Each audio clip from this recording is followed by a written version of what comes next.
K. Rammohan Naidu ji. Thank you, Honorable Speaker, sir, for giving me the opportunity to speak on this important bill. Sir, the old act which has been enacted was in 1955, and the circumstance at that time was that there was scarcity in agricultural production. But right now, if you see, sir, the agricultural scenario has changed. The circumstances are different. And now we have an integrated market with surplus production. But the only problem we are still facing is that the farmer is not being able to benefit from whatever situation is today.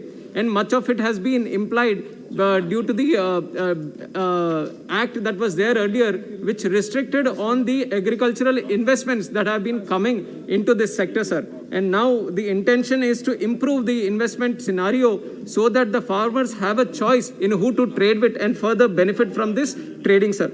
And I would like to, before I support this bill, I have some concerns that I would like to put in forward to the central government, sir. One of them, which many of them have also mentioned, is the extraordinary circumstances. And there is a reason that this has to be properly defined, sir. And I would like to do it with an example also. Recently, we had a locust attack in Gujarat, Punjab, Rajasthan. And during this time, if you look at that attack, it doesn't come under war, famine, flood, or any other natural calamity. So how does these kind of situations be addressed through this bill is something the central government should answer, sir. And also there is an issue about cooperative federalism. Agriculture is supposed to be on the state list, and this is something which is related to agriculture. And let us say there is a scarcity of cereals in Andhra. Sir, 1 minute, I'll finish. Let us say there is a scarcity of cereals in Andhra Pradesh and not in Punjab. Then how will they discuss this scenario with the states and ensure that they also have the right in deciding the price of the of whatever the regulation of the food stocks also, sir. And hoarders and firms, these are because of the nature of their process.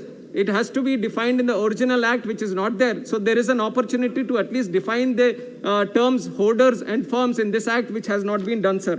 And also, like all of them have been mentioning regarding how the private players can take this as an advantage. Though it is not an intention, because of the loophole, there can be a misuse of this law so that the rich players can do a lot of hoarding, sir. So the central government should ensure that that situation doesn't arise. And also the FCI has a good mechanism of maintaining stock management system. It is a computerized system. But how will they ensure this is also present in the private players? How will they know how much stock is there with each company or each player, sir, present in this? That needs to be clarified. And other than this, sir, the installed capacity which determines the limit of stock. Sir, 30 seconds, I'm finishing. The installed capacity which determines the limit of stock, is it going to be based on the annual installed capacity or the monthly installed capacity or the daily installed capacity? That is something which needs to be clarified, sir. With these concerns, I would like to support this bill, sir. Thank you. One is single one.